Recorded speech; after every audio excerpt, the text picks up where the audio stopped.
You know, some books don't just tell history, they become a part of history themselves. And honestly, few have ever reached the legendary status of Edward Gibbon's The History of the Decline and Fall of the Roman Empire. So today, we're not just going to look at why Rome fell, we're going to explore the incredible story of the man and the masterpiece he created. But behind these massive volumes, which cover more than 1,000 years of history, there's another story that's just as compelling. It's a tale about a single, powerful moment of inspiration that kicked off a 20-year journey of unbelievable dedication. So let's see how it all started. You can almost picture it, can't you? A young Edward Gibbon, sitting right there, surrounded by the ghosts of an empire, the crumbling ruins of the Roman Forum all around him. And as he's listening to monks chanting their evening prayers in a temple that once belonged to Jupiter, boom, the entire idea for his life's work just flashes into his mind. It's a scene straight out of a movie, but it's the real origin story of this colossal book. So what kind of person even thinks of a project this massive, let alone actually sees it through? Let's take a look at the experiences that shaped the mind of Edward Gibbon, the man who decided he was going to take on the entire Roman Empire. Well, Gibbon's education was anything but normal. He was a prodigy, right? Gets into Oxford at just 15, but he found it kind of boring, intellectually dead. So a year later, he rebels, converts to Catholicism, and his furious father immediately gets him expelled and basically exiles him to Switzerland. But here's the twist. There, under the guidance of a Protestant pastor, he not only converts back, but way more importantly, he soaks up all the new ideas of the European Enlightenment. He comes back to England a completely different person, armed with this sharp, critical, and much more worldly point of view. Now, you got to understand, Gibbon didn't pull all this from thin air. He was standing on the shoulders of giants. You could say he took the best ingredients from the greatest thinkers of his time. From Montesquieu, he learned how to be bold with his ideas. From Pascal, he mastered this subtle, witty, and kind of biting sense of irony. And from other great historians like David Hume, he got the ambition, the fire to create something just as monumental. Okay, so let's dive into the book itself, because this is where you see Gibbon's genius as a storyteller. To really make you understand the fall, he knows you first have to appreciate the incredible height they fell from. So he starts his epic not with decay, but with the Roman Empire at its absolute glittering peak. I mean, those opening lines just set the stage perfectly, don't they? He paints this amazing picture of a single, unified world. It's secure, it's prosperous, it's governed by law. Before he shows us even a single crack in the foundation, he forces us to just stand in awe of the magnificent thing they built. And he gives this golden era a name, the Age of the Antonines. For over 80 years, a whole series of really wise and capable emperors were in charge. For Gibbon, this was it. This was the high point of human civilization. It's the before picture, you know? Establishing that starting point makes the long, slow decline he's about to describe that much more tragic. But how did they get all this power? Where did it come from?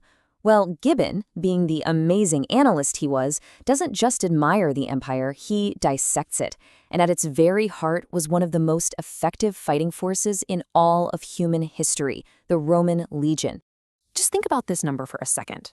Under the Emperor Hadrian, the empire's standing army was about 375,000 professional soldiers. And remember, this isn't a temporary draft for some war. This was a permanent, highly trained force that was securing a frontier stretching all the way from Britain to the Middle East. It's staggering. And the organization was just meticulous. It's what made them so powerful. A single legion was basically a self-contained army of almost 7,000 men. It had its elite guards, its main infantry force, and even its own cavalry. Every single legion was like this modular, standardized, and absolutely lethal military machine.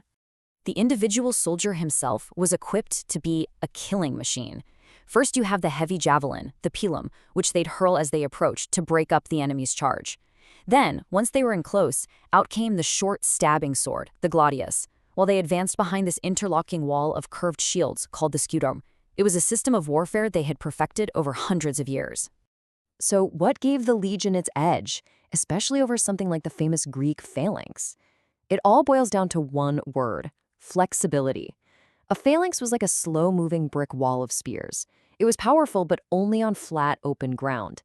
The legion, though, could break up into smaller, more mobile units. This meant it could adapt to pretty much any terrain or situation on the battlefield. It's agility versus rigidity. And as history showed time and time again, agility usually won. So, when the first volume was finally published in 1776, the reaction was, well, it was immediate and explosive. Gibbon became an overnight celebrity, but he also became the target of some really intense, furious criticism. The intellectual world was just floored by its brilliance. His friend, the philosopher David Hume, was full of praise. But from the church and its supporters came an absolute firestorm of backlash. So why? Because Gibbon dared to analyze the rise of Christianity not as a divine story, but as a historical event, subject to the same rational questions as any other human movement.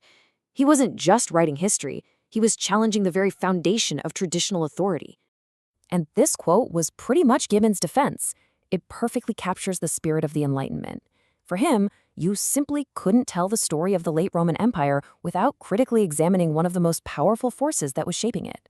He wasn't attacking faith, he was championing a revolutionary new idea that history belongs in the realm of reason and evidence, not dogma, even when the topic is sacred. And that really is its ultimate legacy. The Decline and Fall isn't just one of the greatest history books ever written.